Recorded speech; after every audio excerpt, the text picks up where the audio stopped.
just sold this whole team, man. Just when I thought things were different, nothing has changed. How are you making a game like Prime Online? I'm done.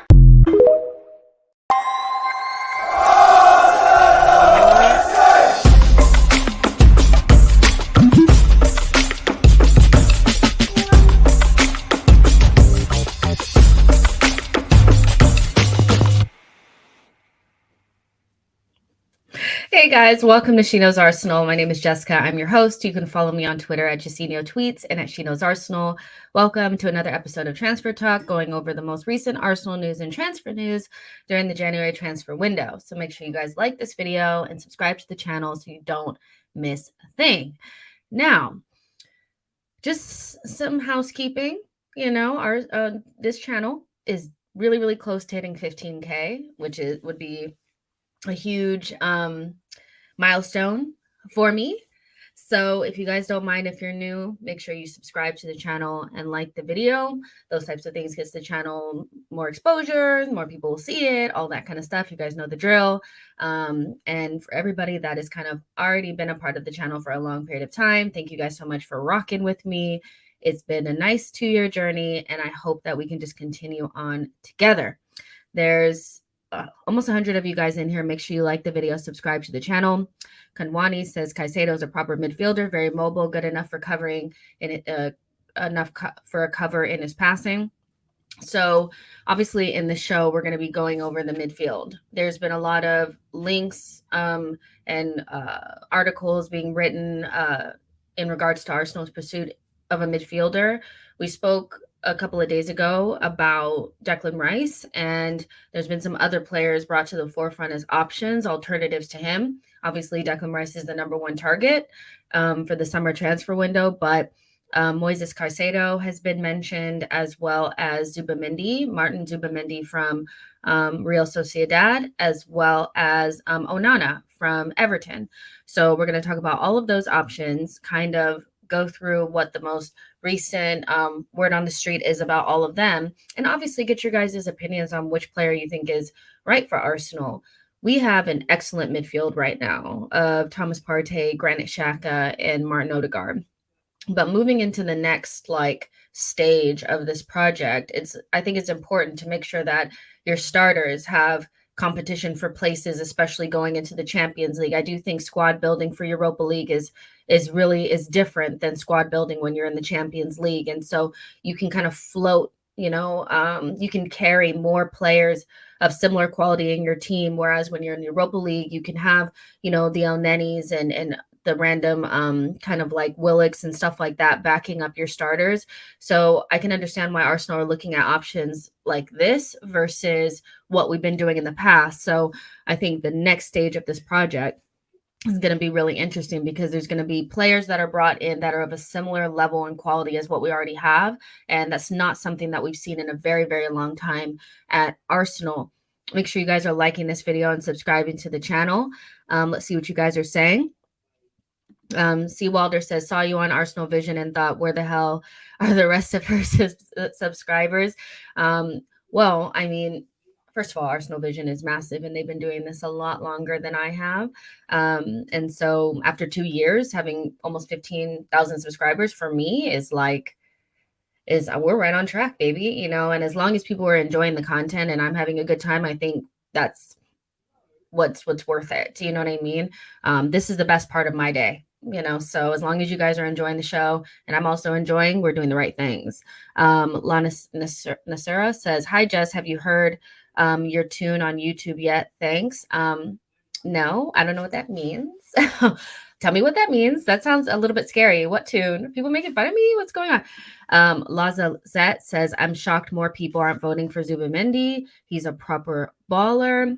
Cousin Earl says, hello, Jess. Always good to see you. Good to see you as well. See, Walter. Oh, back then, 268 subscribers. Yeah, that was a long time ago, but the show hasn't really changed that much. I have a new mic, obviously, that I've had for a little bit now. I'm in a different place. I'm not in LA. I'm in England. So it is a little bit different, but it's the same. I'm literally just go live and start talking to you guys about Arsenal. That's why I like the show. It's It's not anything like I'm not trying to present to you guys. We're just having fun. Tony says, "Good morning, SKA. The Nkedia song is stuck in my head and I am loving it." I love that song. Whoever made that up was just genius. Like, and then there's also the video that was going around social media of these guys that were saying, I don't even want to do the accent because it's like I wouldn't even do it justice because it's like I don't even I would just sound crazy. But it's just these guys saying like, Saka is my winger. He's my winger. Who's your winger? And I'm like, I love that. I'm so lame. I'll find it and I'll just put it up here because me doing it is like very lame and pathetic. Okay, let me stop. Okay, see, Walter says, repeating to myself, but I just don't see the attraction with Rice. Would love to have Caicedo, but my dream would be Camavinga still. Denver says, hey, Jess, should we just go and raid Juventus for Locatelli or Moretti, knowing their situation? I'm not a big fan of going after players that have already openly rejected us. So I would say Locatelli, have fun there in your sinking ship. And the funny thing about Locatelli is after all the news about Juventus and all their, fraudulent behavior, he posted something on social media, like a Juventus like thing, like almost like in solidarity with the club and all this. I think he's going down with the ship no matter what it is. In regards to Moretti, I don't know much about him, but I'm more maybe inclined to want players that want to come to Arsenal, and two, I've seen in the league before, but that's just my personal preference. Abscess says, hi, Jess. I love just coming here and talking to you. Oh, I love it as well. Thank you so much. I really appreciate that. You guys are like the best. Make sure you guys are voting on the community poll. Obviously, I have one going and asking you guys, who do you want to see at the carpet and why?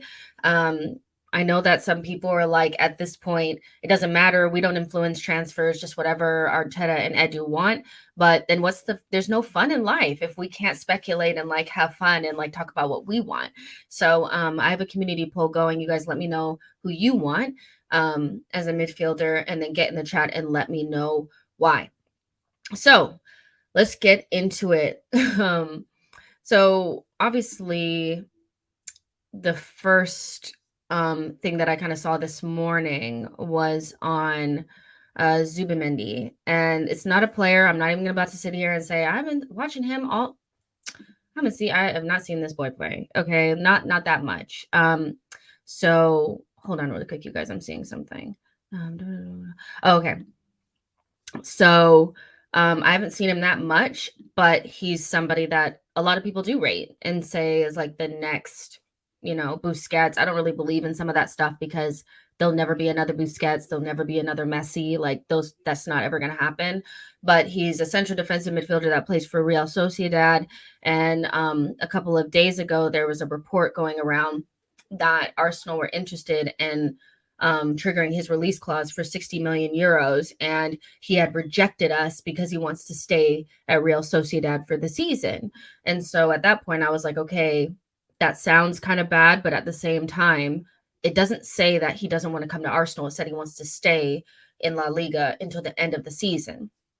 And then now the report came out today coming from La Serre, which is I think a Spanish outlet, that Zubimendi said no to Arsenal for now and would be open to going to Arsenal in the summer, and would prefer to go to the Premier League as his preferred destination. And so I found that to be quite interesting. I wonder if we were looking to trigger his release clause in January because he was a player that we felt like was attainable. And if we do get to the summer, whether or not we'd actually be like where he would fall in the list. Some players go up in the list based on attainability and what we need at the moment. So like Douglas Luiz, if he was attainable for us, and we wanted to go back in for him, I think his spot on the list in terms of 1, 2, 3, 4, 5 would be more based on how much he would cost, how easy it would be to get him at his contract, things like that.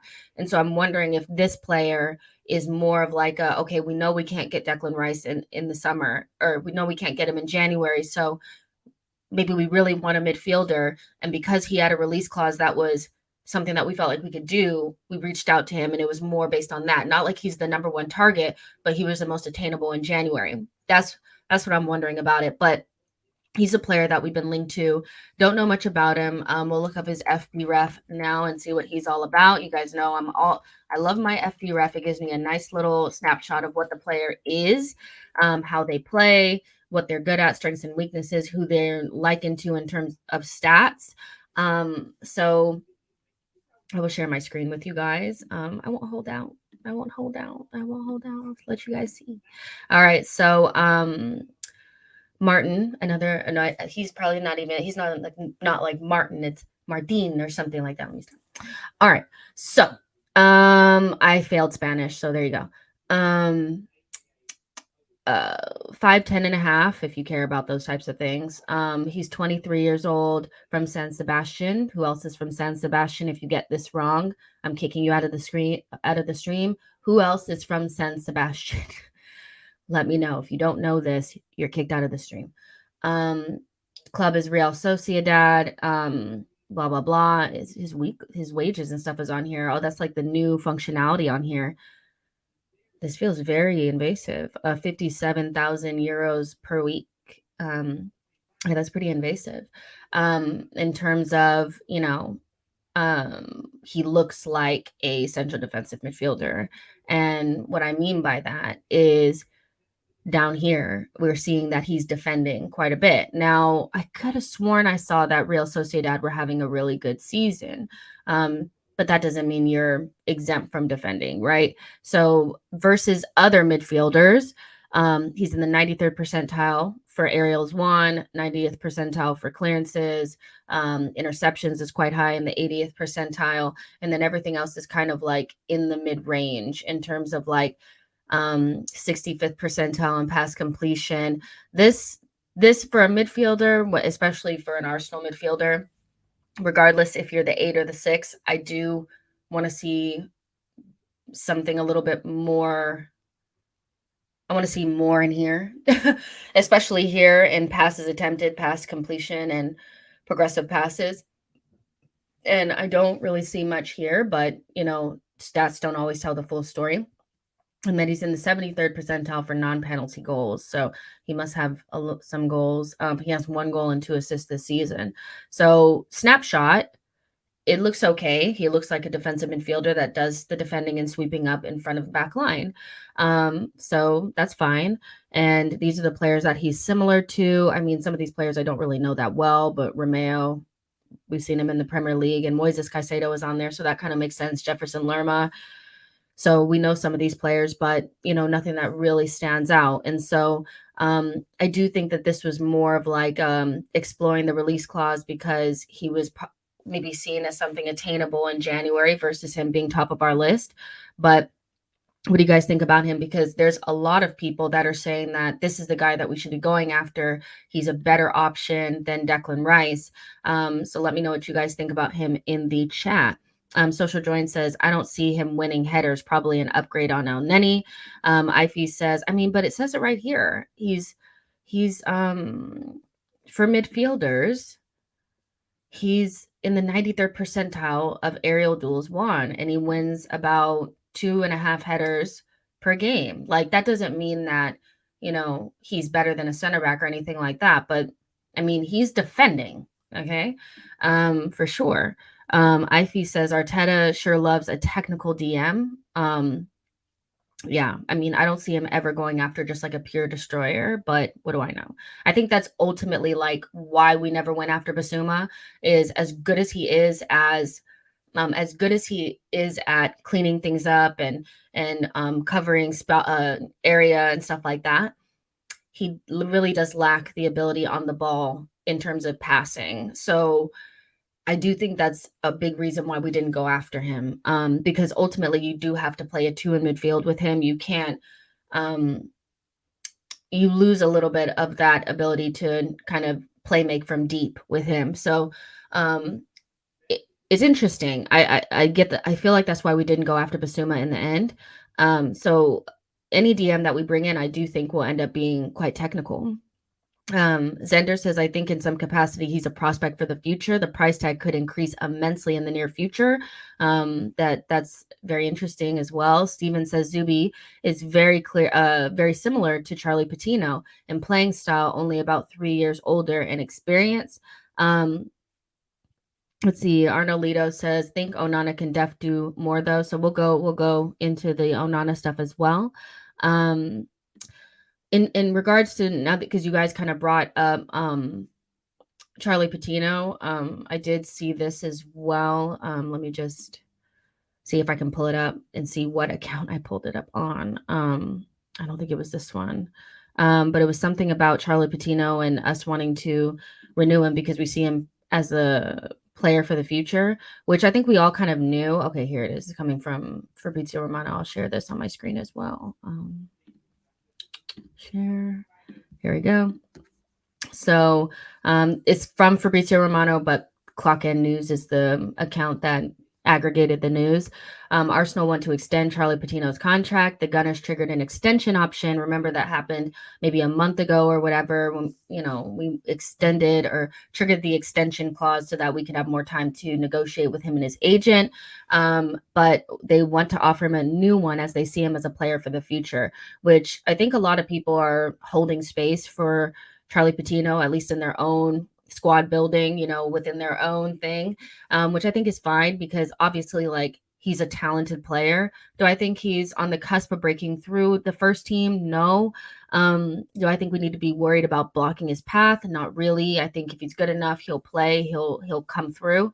But at the same time, like, I am happy that he's somebody that they're earmarking for the future.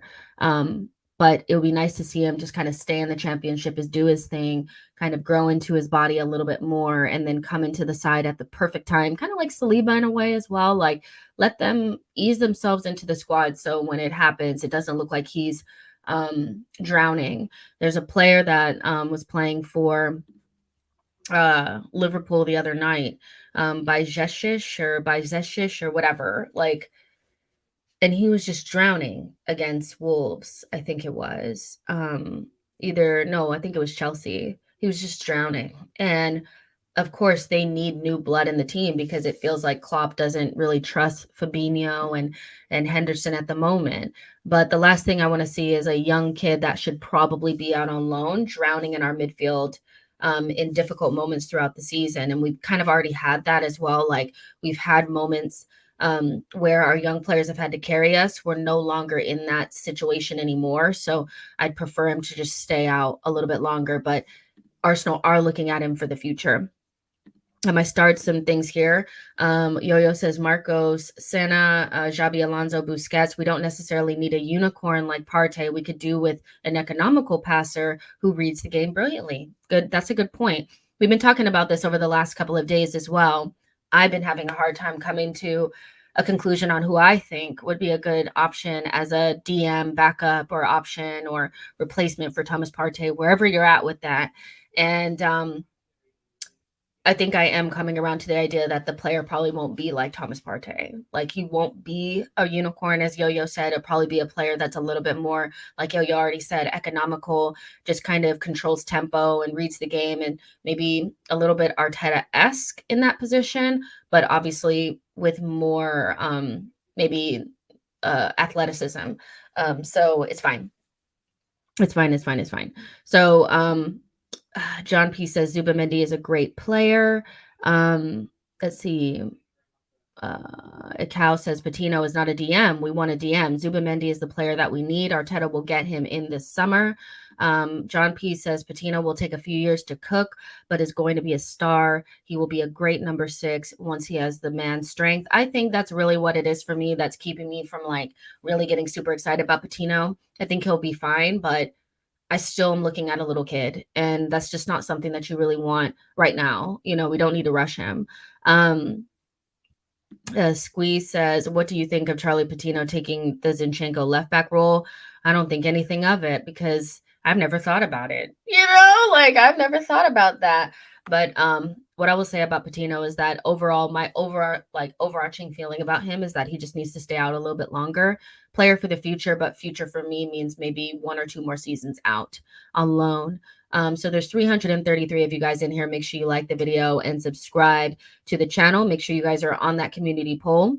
Pramod says, Jess, in my opinion, we cannot change a different style of number 6. We can't play a double pivot. So the 6 we bring in should be very close to what Partey provides.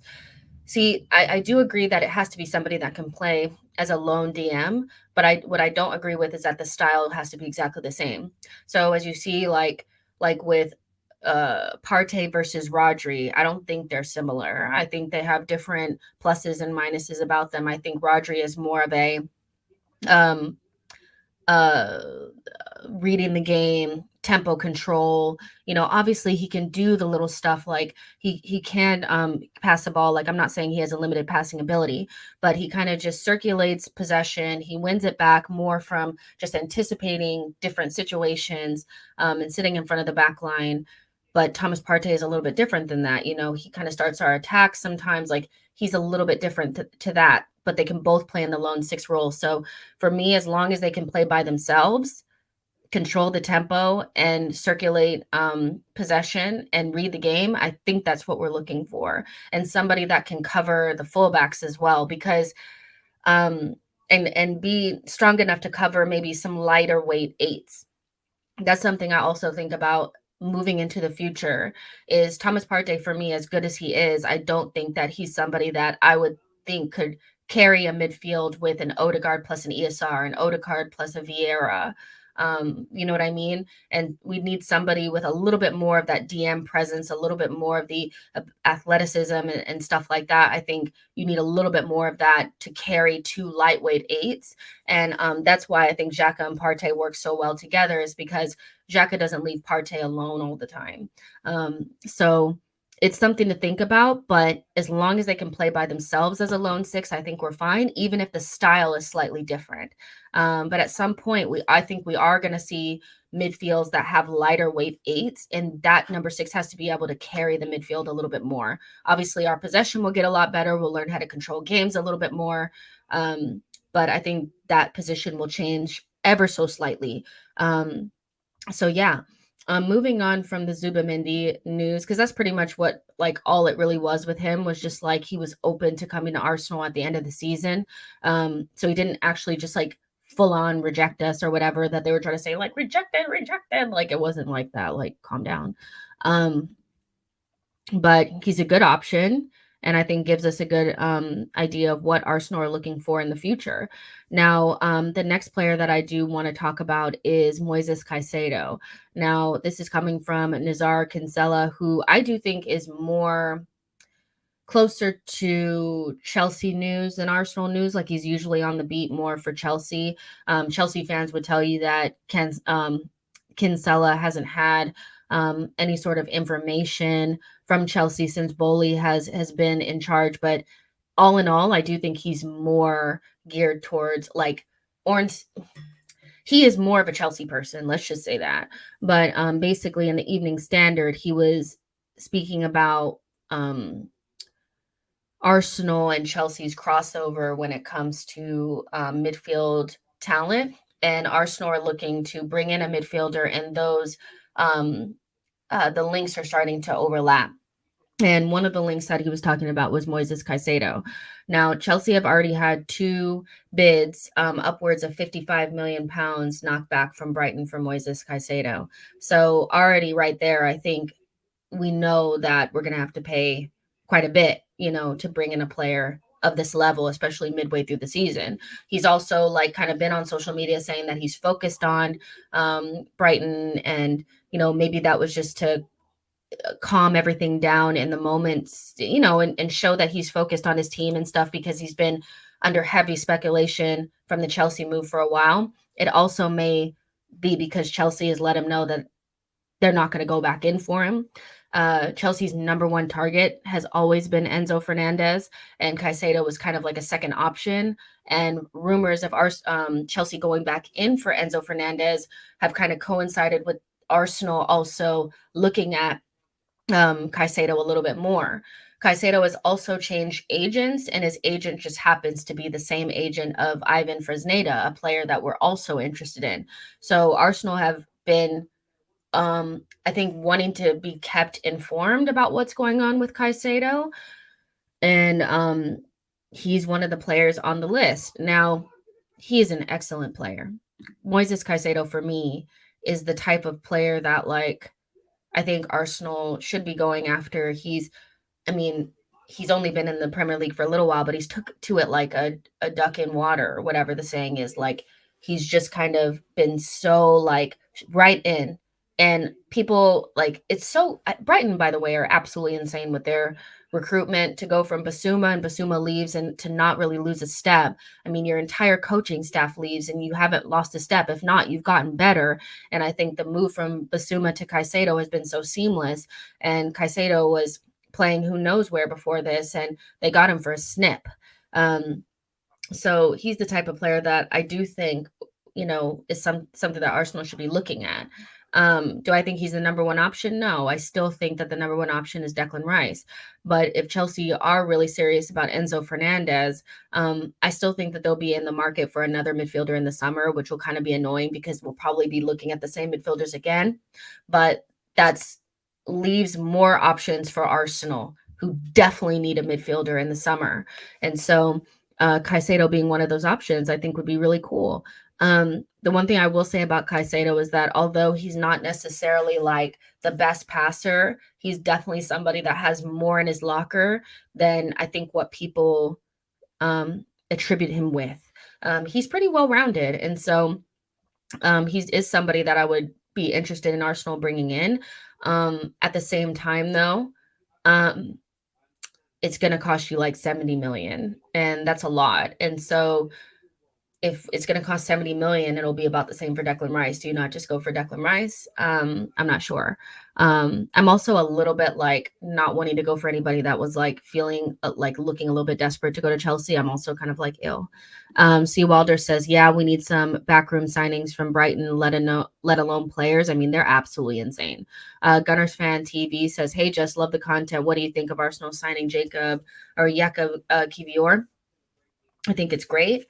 I think backup competition for Gabriel is needed and has been needed for a long time. Looking at the scouting video from Arsenal Vision, if you're not a patron of Arsenal Vision, you should be if you can, if it's something that is within your budget. I think the quality of content is excellent for what you're paying, which is $5 a month. But the scouting video really showed that he fits us like a glove, like in terms of a ball playing center back he is front footed and he does get aggressive and is into the duels, but in terms of on the ball, the guy has passing range. He has passing range, and he looks like a clear fit for us. And so I am excited about the signing, and I would like to see him play on Friday. Yep. I know he won't, but it'd be great to see him play on Friday. Let's see. Akal says, difficult to get someone who plays similar as Partey, but Zubi is very close. Saksham says, we need some height. Caicedo is short. Set piece is hugely dependent on it. Maybe. I see that point. I do kind of like that our midfield has, 2 6-footers in there in Xhaka and Thomas Partey. And then you have like a backline full of giants. Like, I do kind of like that. So I understand what you're saying. Holly A says, just most of the clubs are going for the same targets. This is true. Let's see. Let's see what you guys are saying. Saksham says, Zubimendi priority is going to be Barcelona, or else we would have him till now. Tony says, I think Kiwior will play more than what most people think. That's a really interesting point as well. I don't know. I don't know what's going to happen. I just think that like knowing that Gabriel doesn't have to play every single game is so important, and we need competition for places, and we don't want the competition to drop off. And so that's all that really matters to me. And the fact that he's not like a project or a young kid, like he's 23 years old, like He played in the World Cup. He started in the World Cup. So this is not like somebody that, needs a loan and all this. I saw people saying like, you probably need a loan. I'm just like, what are you guys fucking saying? You know what I mean? So it'll be interesting to see what the dynamic of the team is like, especially with players that are now going to have capable talent behind them that could legitimately take their spot. I wonder what that's going to do. I don't think they'll be like fighting each other or anything like that, but how do people perform when they know that their spot is in jeopardy? Let's see. Yo-Yo says, I don't want to see projects come in for Xhaka Partey roles in the future. I want to see club bring in players like Gabriel Jesus, guys ready to own this team. I agree with that 110%. Frey says 70 million doesn't seem to make sense for Caicedo, Onana now, plus Declan and Rice in the summer, and will be cooking for the foreseeable future. Big White Clock says, despite Xhaka's improvement, surely Zinni plays there eventually. A lot of people keep saying that, but I haven't seen it yet. So I'm not sure if Zinchenko just, I don't know. I don't know. I would love to see Zinchenko play midfield for us, but it's not something that I feel like is a priority for Arsenal right now, or Arteta anyway. So Sakshem says Caicedo was a 30 million player at max. I mean, the reality is any player from Brighton, you're going to overpay because their players are seen as high value players that usually work out and they are never really in a desperate situation to sell them. So you're always going to overpay for Brighton players. I would say when we bought Ben White, he was probably only worth about 30 million, but we ended up paying almost double that. In terms of Caicedo, I kind of agree with you. He's probably worth between 30 and 35 million, but it's in the middle of the season and he's in a position that lacks quality. Like if you can't afford, I guess like once Chouameni went, what are the options beyond that? I mean, DMs and central midfielders are just so hard to come by that are actually really, really good and well-rounded. And Caicedo is one of the up-and-coming ones. So I can see why they're asking for so much. Do Arsenal need to do it? I'm not sure. Just because, I'm thinking to myself, like, Declan Rice, who is not my favorite anyway, but is our number one option, and we can get him for about the same. So is it worth it? I'm not sure. There's 366 of you guys in here. Make sure you like the video, subscribe to the channel. So the second player that Kinsella spoke about was Amadou Onana, who plays for Everton. This is a player that we were linked to before he went to Everton. He was also heavily linked to West Ham and somehow ended up at Everton. And so Everton are said to be in a financial situation where they would be open to maybe selling him. Now, this was also came out before I saw that they like Everton are actively selling Gordon as well. So Anthony Gordon is going to Newcastle. So are they still in a bad financial situation? Is that the one player that they maybe needed to sell? I don't know. But Anthony Gordon and Amadou Onana were absent from their training today. So I don't know if that had anything to do with it. He could just be ill. Okay. But Everton are said to be open to selling Onana because they're in a financial pinch. And Arsenal are one of the clubs that are interested in him. Now, I don't know what the fee would be. I don't know where he falls in our priorities, but this kind of looks like to me like something that we should look at, especially short term, depending on how much he's going to cost. Like if they're willing to accept like 30 million or, something around there for him, 25 million, something like that, I feel like that's worth it to make sure that you're not in a position where you have to rely upon Sambi, at the end of the season when things get tough. And one thing I have seen from Onana is that whether he's playing against another relegation fodder type team or he's playing against Manchester United, the guy definitely like steps up to the occasion. Is he a little bit rough around the edges? Yes, but is he somebody that I would be afraid to have out there, against, big teams? No, especially if he's, surrounded by the rest of our team. Now, Onana is like 23 as well. So let's see. Let's look. He's 21. Belgian international. We know he's like 6'2", so he's a tall kind of guy. So we would maintain our height level for people that were worried about it. And he has some pretty good metrics. I'll show them to you guys. Like, I want to see some green bars. Hello. So this is kind of like the snapshot of Amadou Onana, and he has all the aerial stuff, the clearance stuff, the tackle stuff, the interception stuff, all the things that you would want from a central defensive midfielder that's, at the top level. And then, you kind of look at some of the other stuff. It's interesting. Touches in the attacking penalty area. Like, what does that even mean? You know what I mean? Like, so he's receiving some of these passes, or he's in the opposition's box more than probably like the traditional central defensive midfielder, but he also plays with Idrissa Gueye, and I think Idrissa Gueye sometimes does sit in while Onana kind of does a little bit more of the getting into the attack. Pass completion is just all right. I don't think that he is a great passer. I think he is a chaos kind of guy. He's the kind of guy that does last ditch tackles and interceptions and saves goals off the line, and then gets the ball and dribbles down the pitch and tries to make something happen and kicks it against the side netting. Like, he's definitely that type of guy. And so he kind of, similar to Joe Linton, so similar to McTominay, Musa Sissoko, no, and Dendonker and Rabiot, whatever. And so we know some of these players, whether you like that profile or not, that's up to you.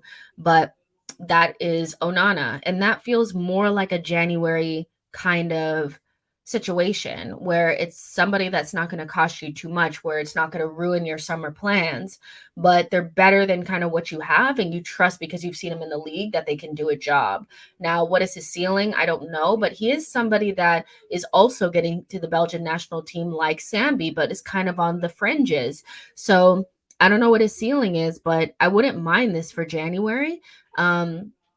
It's just like, that is his style similar to what we're used to? I'm not sure.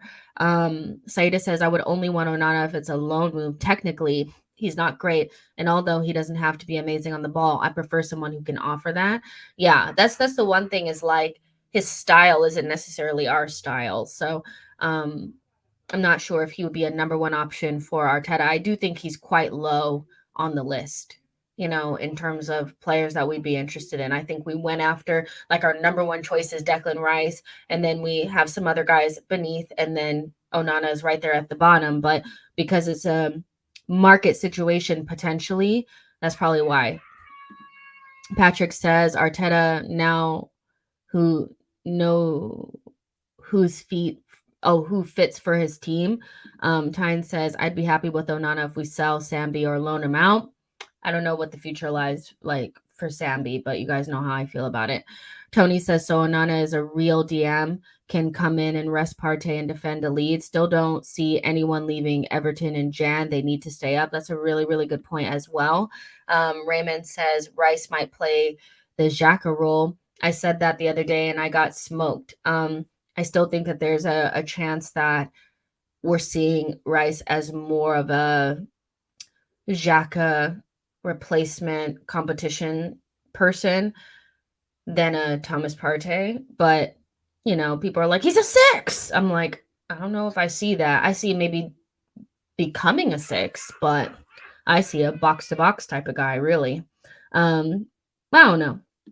Pramod says, sorry, I was saying in the chat the best option is Rice plus Camavinga, but I will change it as Rice plus Camavinga is the best option if we can't get Guimaraes plus Camavinga. So, I mean, I think Camavinga is pretty much like not an option, but Rice looks like the summer option. It's just whether or not we're willing to do something that doesn't necessarily fit to make sure that we have the necessary cover in January. I'm not sure if we're willing to do that. I think also El Neni's fitness is something that is going to inform this decision as well, because I think Arsenal are pretty comfortable with the options that they have as long as El Neni is available. Because he's not available, that's kind of like what's going to happen. But I don't know. I still feel like this is more of a summer move. And if we were to go for somebody like Onana, it'd be because like maybe El Neni is really injured or something like that. John K says we should be looking at Kone as a Camavinga alternative. I think he is a really good player. Kone from Borussia Mönchengladbach, but we've never even been linked with him like ever. But I hear what you're saying. Gunners fan says he would make a great box-to-box Rice. I think that's what he is. And maybe somebody's at the door. I'm doing a show. Oh, wait. Maybe they'll just leave it. I don't know. Should I go down? I don't know. But yeah, I think he's more of a box-to-box. Social Join says, not sure he's smart offensively as Xhaka. But Xhaka wasn't, like, we didn't think Xhaka had anything offensively until, like, this season.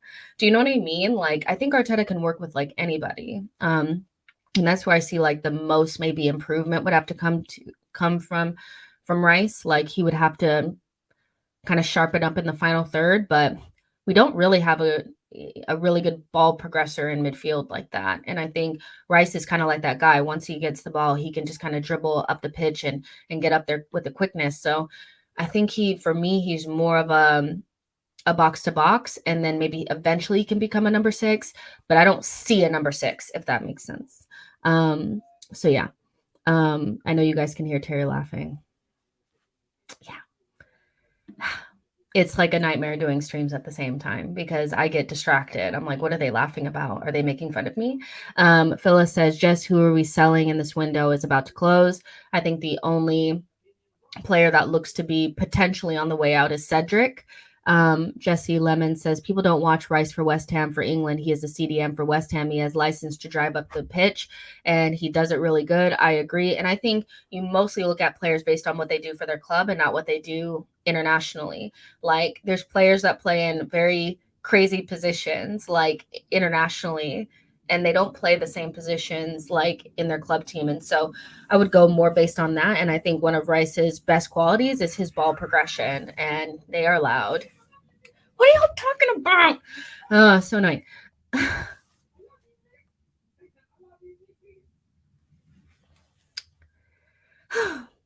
Anyways, you guys don't leave me and go over there, okay? Like, they're not talking about anything. Elliot says Onana is a hatchet man rather than a pass master, one for intimidation rather than technical quality. That's one way to put it. Social Join says Jack has been here for 7 years. He understands triangle football. He is going to be fine offensively. Rice has been playing relegation footy. Yeah, maybe you can say it that way, but I also think that like Arteta knows what players work for him and what players don't. And if he's our number 1 target, it's because Arteta really knows. Like, I'm not going to lie to you guys. Like, I knew Mudryk would be good. I knew he would be good, because Arteta really wanted him. And even though we weren't quite sure, and you looked at the scouting report and he looked a little rough here, rough there, 2 minutes into his debut for Chelsea, you could just tell that there was something there. And Declan Rice might be something similar where it's not that obvious yet, but once Arteta kind of molds them a little bit, then it becomes really obvious. And we are missing, we're missing a ball progressor in midfield. That's really what we're missing. And Declan Rice could definitely add that. Is he like, I'm not in love with him, but I get it, Abscess says Rice will be amazing for us. I don't think anyone can deny it. Yeah, I think it depends. Like, some people think it's English tax or, the English media has hyped him up or whatever. But if Arteta really wants them, and I just remember how I felt about the initial links to Ramsdale and White, I was like, I wasn't sure. And then start playing for us, and I was like, it makes sense. And Declan Rice could be pretty much the same. There's 364 of you guys in here. Make sure you guys like the video, subscribe to the channel. Let me check this poll really quick. Let me see what you guys are saying. What is it hitting for? Okay. Caicedo has 30%, Rice has 50%, Zubimendi has 11%, and Onana has 10%. So basically the majority of you guys, half of you guys, think that Declan Rice is the player. I think a lot of that is just based on the fact that, he's our number one target, but like, and you guys trust Arteta, but I'm open to whatever. Like, it's not my, I don't know everything, Um, but in January, I think what my thing would be is, so if we don't bring anybody in, how sure are we that we can make sure that Thomas Partey and Granit Xhaka can play, like 90 or 90, not 90 minutes, but can play for the rest of the season. There's so much football left to be played. We still have to go through Europa League and FA Cup and all this kind of stuff. And are we sure we're going to make it through? Because I don't really want to see the team without Thomas Partey. And I'm kind of getting the same way about Granit Xhaka as well, like especially really important games, which at the end of the season, every single game will mean absolutely everything.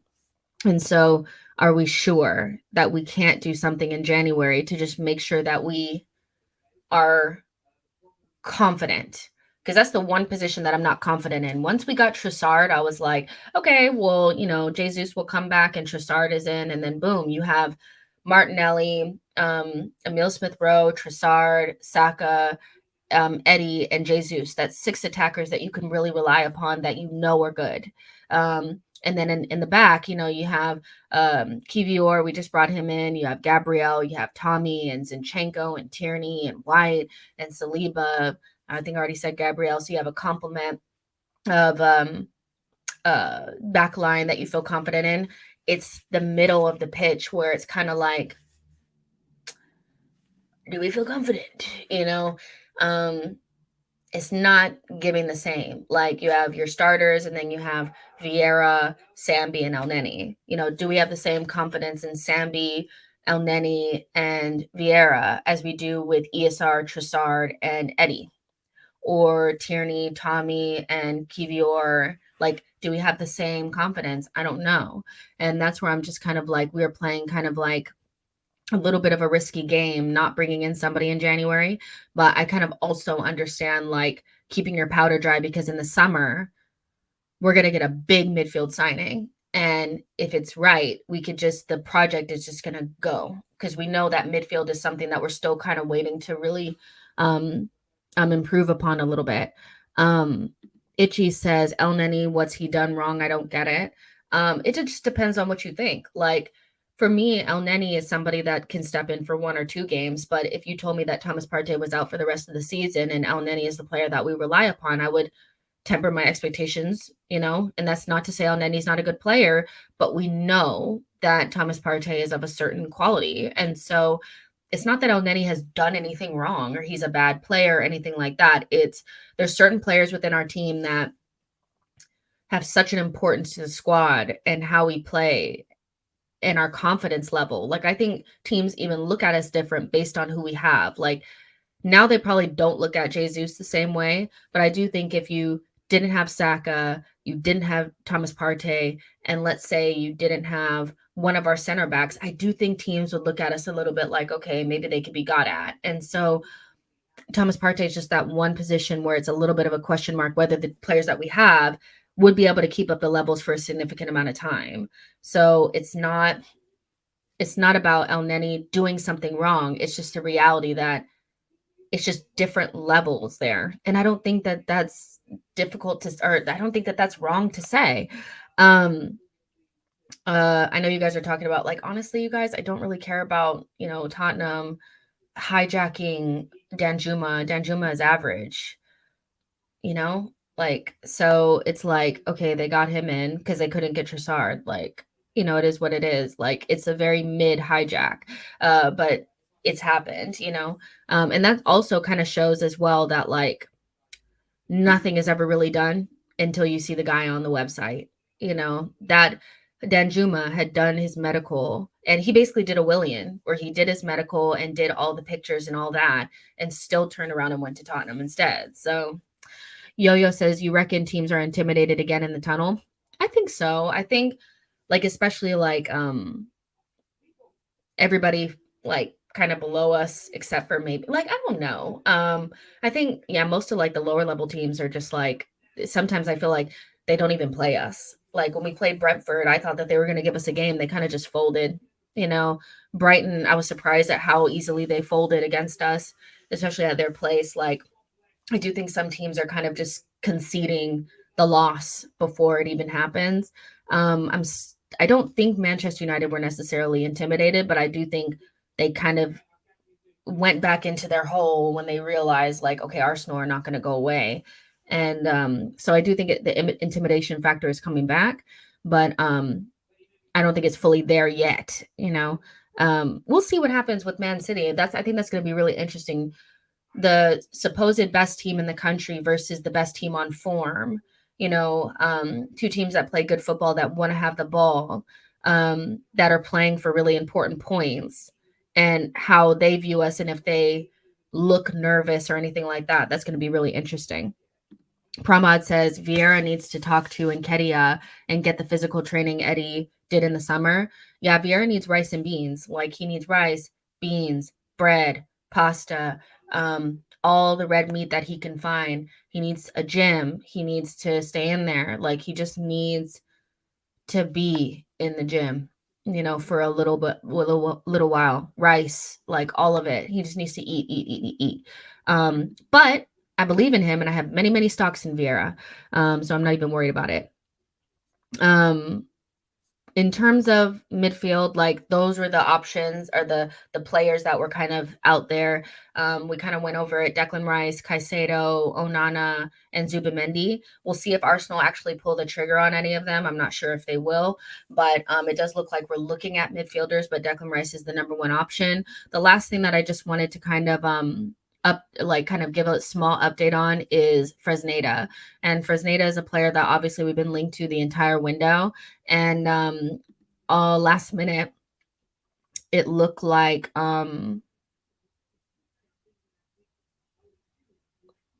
oh my God, that scared me. I just saw Alex Crook said Fabio Silva has finalized his loan move from Wolves to PSV, and all I saw is Fabio and Wolves, and I thought, oh my God, we're loaning Fabio Vieira to Wolves. Like, oh, I got so nervous. The way my brain just kind of shut down. But yeah, what was I saying? So with Fresneda, also Dortmund are really interested in him, and they're really pushing. And there was conflicting reports today around who was actually leading the race for him. Matteo Moretto was saying that Dortmund are pushing, but it's still open, and that his agent was in England today talking to clubs, and I would assume one of those clubs was us. And then Footy Insider, and specifically Peter O'Rourke, was saying that Arsenal had a breakthrough in conversations, and the Cedric deal was also almost done, and all this kind of stuff, but we haven't really got any confirmation on that. And personally, I do think that both of these deals are intertwined. The deal for Fresneda as well as Cedric are like, one needs to happen so the other one happens. I don't think Arsenal want to have 4 right backs on their books. Even if we're going to loan Fresneda back, he would be our player next season. And so Arsenal probably want to know what's going on with Cedric before they bring in another right back. And so it does look like this one might go all the way to the end of the window, because it doesn't seem like his agent and him are like trying to get it done quick. They want to see what the best option is for him, which makes sense. And so, and also, like, Lyon is also interested now. This is with this, Lyon are now interested in Fresneda as well, because they're selling Gusto to Chelsea. So they want to replace him with Fresneda. So there's a lot of interest in him. There's a lot of moving parts. We're still kind of, in the same position in terms of like, we're in it, but we haven't closed it. And so I'm not really sure if we're going to bring him in or not. Like, sometimes you get a good feeling and sometimes you're not. I was like 80% sure that we would bring in Mudryk, and that didn't happen. And so I'm leaning more towards probably no. This isn't going to happen, just because Dortmund are really pushing, and I think Cedric needs to go first. But yeah, I would love this player to come in, but I'm not feeling very confident about it, but we'll see. James Mbappe, what are you doing here? You're so deluded if you think you're going to win the league. Arsenal don't have enough squad depth. you have one injury to a key player and you're fucked. Well, Jesus has been out for like 2 months now and we're not fucked. So there you go. The same old. What's the next one? What's the next one? If you guys lose to Man City, it's over. What's the next one? What's the next one? Oh, if somebody sneezes, you guys won't be able to recover. What's the next one? What's the next one? These are dead narratives by now. But I'm glad you're paying attention. I'm glad you're obsessed and enjoy the show. Let's see. Google says I can see Martinelli's spot being taken. That's really interesting. Trossard's cameo, I think, was really interesting, and I would like to see him start against Man City. I don't know if it'll happen or not, but I do think Martinelli's off form a little bit. People were, kind of, I can't believe you said that. He scored 2 goals, because I said it a couple weeks ago, but he is a little bit off form, but I don't think it's so much to do with him. I think it's because he doesn't have Jesus there, and Tim Stillman does a really good job of explaining that on his Twitter feed. But it's not that big of a deal. But Trossard did look good, and that's why we brought him in. If Martinelli is not doing it, then we can bring somebody in like Trossard and give Martinelli a little bit of a break. The other thing that I was going to say is that Jesus gave us a little bit of an update saying 4 to 5 weeks before he's back in. 4 to 5 weeks. So that's mid to late February, which is kind of around what we had said, that February 28th, probably like around the Leicester game, is when he'll be back. And so, I mean, that is like, when you say like a new signing, Jesus is like a new signing. Jesus, having ESR come back in, you bought Trossard. I mean, attacking wise, I think we're in a good space. It's just about whether or not Arsenal are going to pull something out and bring in a midfielder. Daniel Bailey, thank you so much for your super chat. Says, hi Jess, great show, keep up the good work. Thank you so much, I really appreciate that. Just having a good time talking to my peeps. Yummy says, no one is talking about ESR, we can ease him back into form. Yes, that is a really good point as well. Having Trossard there means that we don't have to rush ESR back in or anything. He did get some minutes against Spurs, but didn't really have much time to do anything. And with the run that we have coming now, I think there is some scope to like start betting ESR back in and getting him some minutes. Not saying that every single game is easy, but it's not like a top 6 type of game. So, maybe he can get 30 minutes at the end of this game, 20 minutes at the end of this game if we're ahead and stuff like that. So I love that. Jacobson says, Martinelli will be more than fine, but watching him do that running along the ball thing, then passing it back after not beating his man is frustrating. I think Martinelli is at the place that he was maybe a couple months ago, where they had kind of figured out what he was about, and now he has to figure out something different. And because he doesn't have that same interchangeability with Gabriel Jesus, he ends up being a little bit one-trick pony, because he's not coming inside and going outside as well, and switching positions with the center forward. So I think it's a little bit of Jesus and a little bit of staleness, where Martinelli just needs to figure out another way to beat his man or be effective, because good fullbacks are going to know what he's doing. And he looks a little bit unsure of himself, and that happens. He's a young player, and that's why bringing in another player was so important. Not because Martinelli's not good enough or Saka's not good enough or anything like that. It's just when they dip in form, they have the dips in form, there's somebody that can come in and they can just kind of be in the background and not being like destroyed online for having a bad game here and there. Let's see. Super Mick Arteta says, Martinelli terrifies defenders. Make no mistake, he scares our opponents. We need him out there firing. Let's see. And yeah, it's all about partnerships. Like I think that pun on the left-hand side of like Zinchenko, Xhaka, and Martinelli works really, really well, especially with Jesus.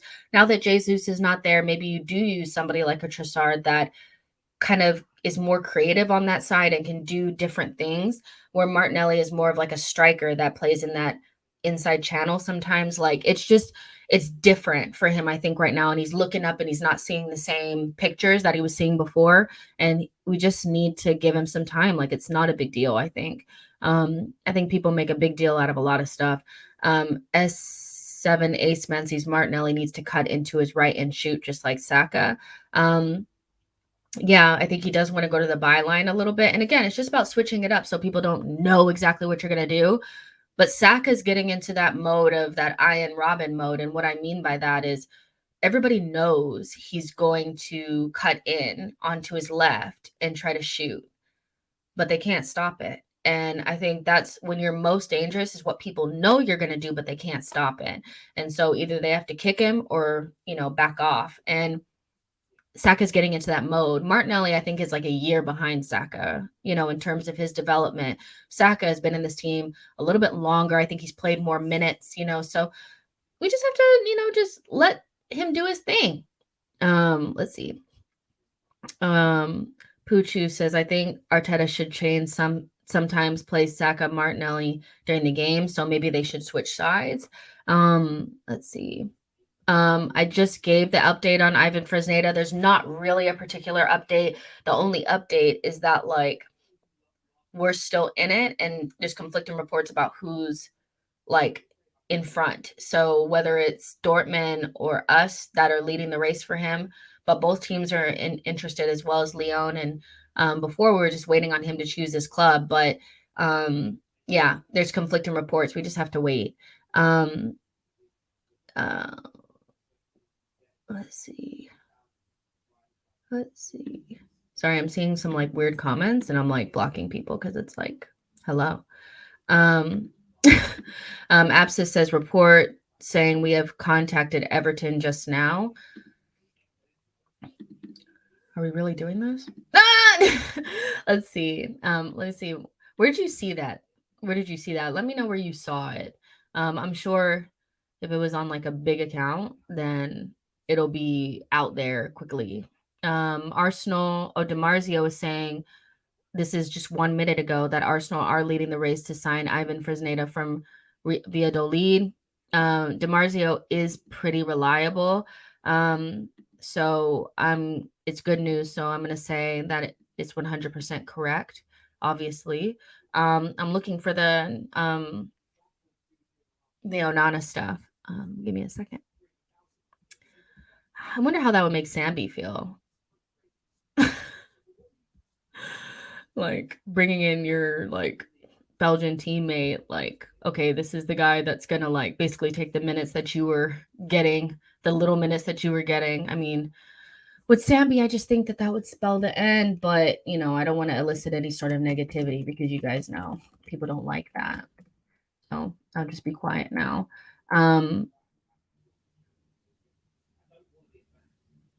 Yeah, I'm looking for where it says that we've contacted them, but let's just see what happens. I would be really surprised if we did something like this.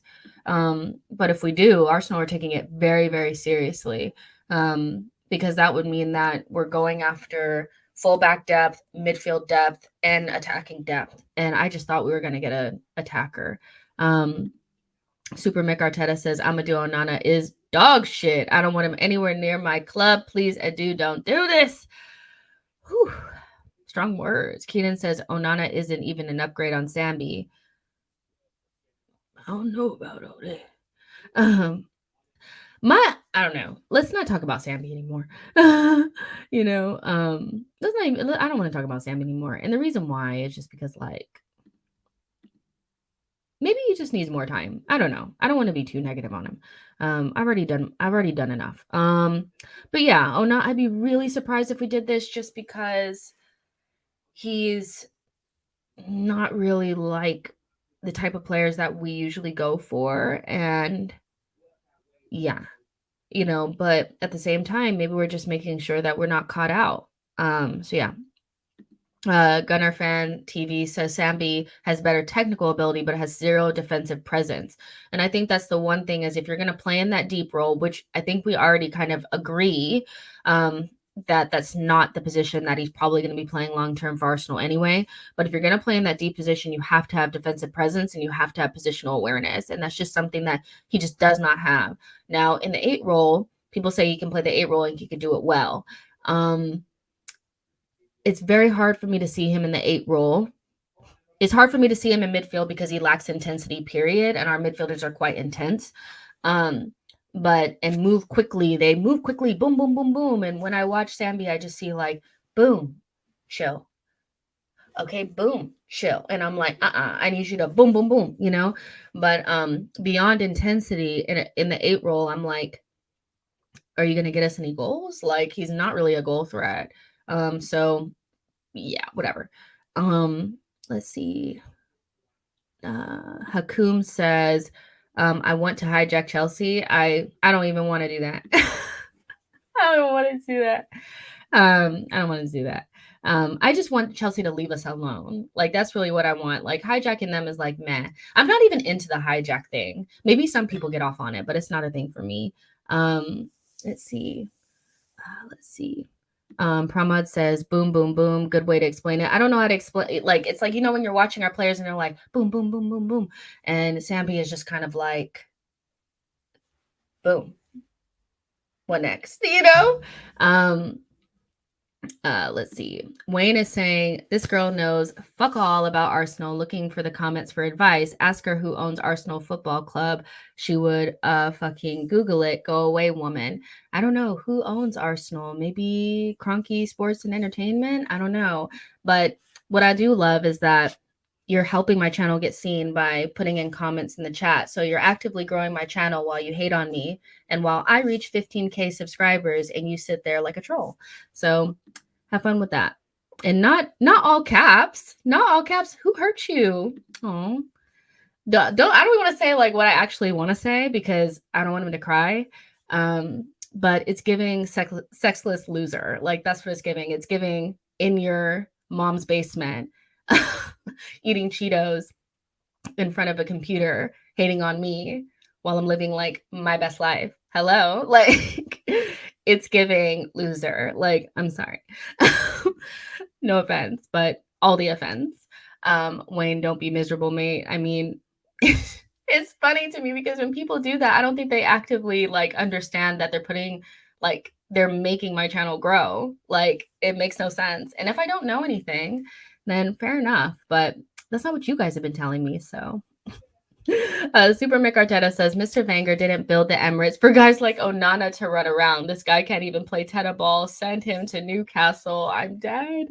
I'm dead. You guys, some of you guys are not feeling Onana, okay? Thab says, no offense, but all the offense. Okay, like, all the offense. Pramod says, we understand it, Jess. I see it as well. Sambi lacks the boom, boom, boom. Like, that's all I really can say. So yeah, but there's 410 of you guys in here. Make sure you guys like the video, subscribe to the channel. Let's just do one little scan. Okay. Hold on really quick. Abscess just sent that to me, the update. So give me 1 second just so I can see what she sent. Arsenal are leading the race for Ivan Fresneda and Graham Bailey. Oh my gosh, I don't even have to read the whole thing. This is coming from Graham Bailey says, Arsenal have made contact to sign Onana from Everton. Everton want £50 million. No, thank you. I almost fainted. They want 50 million who's? 50 million what's his? Oh no. Oh no. Not 50 million. But make sure Boley sees that because maybe he'll spend the money. Absolutely not. I said 25 million, guys. Like, it stinks. Okay, Hakum says 50 million for a guy worse than Ceballos. Is Ceballos available? Like, damn. 50 million what? I mean, 50 million what? 50 million Skittles? Like, what are you asking me for? Yummy says, all these fans were the same ones complaining after we got Trossard. All we do as a fan base is complain. Arteta knows the system. Let's get his players, for God's sake. Here's the thing, though, Yummy. I agree with you that ultimately when a player signs for Arsenal, we need to get behind that player. And, you know, Arteta knows what he's doing. I do know what he's doing. They've done enough good things for us to back them up. But until I see this man in the shirt, I'm going to remain skeptical, stay skeptical, you know, about certain players, right? Especially ones that don't seem that like they really fit. Yami, I can't lie to you. Onana doesn't really stand out as an Arsenal player, and I'd be really surprised if we spent 50 million on him. But again, if he wears the shirt, he instantly becomes the best central defensive midfielder in the league behind Thomas Partey. So you have my word on that, okay? Yo-Yo says Basuma over Onana, don't at me. Keenan says Onana is definitely not an Arteta player. He completely lacks technical ability. I wanted Trossard for 2 years. We should sign McKinney. Keenan, you're going to kill me, but I think McKinney is a no for me. As much as I love McKinney from a U.S. men's national team perspective, as an Arsenal fan, I'm like, go to Leeds, baby. Go to Leeds. That's all you. Run around at Leeds. Like, I don't think he's up to the level for Arsenal. But Onana is interesting. Gunnar says, get Caicedo now, get Rice in the summer. Boom, boom, shake the room. This is so funny. You guys are not into it, but it's fine. Like, it's fine. Like, Daniel Bailey says, I nearly fell off my chair when you read that price. That's ridiculous. I mean, that was definitely like the bet signal to Tom Bowley, okay? Like, come get this player, like, because it wasn't to us, okay? Like, no. So yeah, that's pretty much it for updates. The Ivan Fresneda thing is interesting because in Spain, they're saying that Dortmund are really pushing, and then everybody else is saying that we're leading the race. So we might be leading the race with the player, where maybe Dortmund are closer to an agreement with Valladolid. Like, some of those things like get lost in translation. So we just have to see how this unfolds. But at the same time, like, I think it's going to go all the way to the end, but I would love for us to get this player. I mean, he looks like an Arteta player. Like, you guys, we all know we want players that look like Arteta players. Like, he definitely looks like one. And it'd be nice to replace Cedric with somebody for the future, and really build that solid core of defenders. So I would love to get Fresneda. Not sure about midfield, but we'll see. Make sure you guys like this video. Again, like, we are right on the edges of getting to 15K, and I would really like to get there like by the end of the week. So if you guys could subscribe to the channel, I'd really appreciate that. If you guys are new, if you guys have been here before, thank you for rocking with me. I really appreciate it. You guys are the absolute best. Get in the comments. Let me know what you guys are thinking as well. I will respond to you guys in the comments too. But until next time, I'll see you guys. If anything crazy happens, you guys know I'll be here. You guys know I'm all good for like the bam, we signed somebody, or bam, we didn't get somebody. So you guys can always count on me for that. But until next time, like the video, subscribe to the channel, and I'll see you guys. Bye.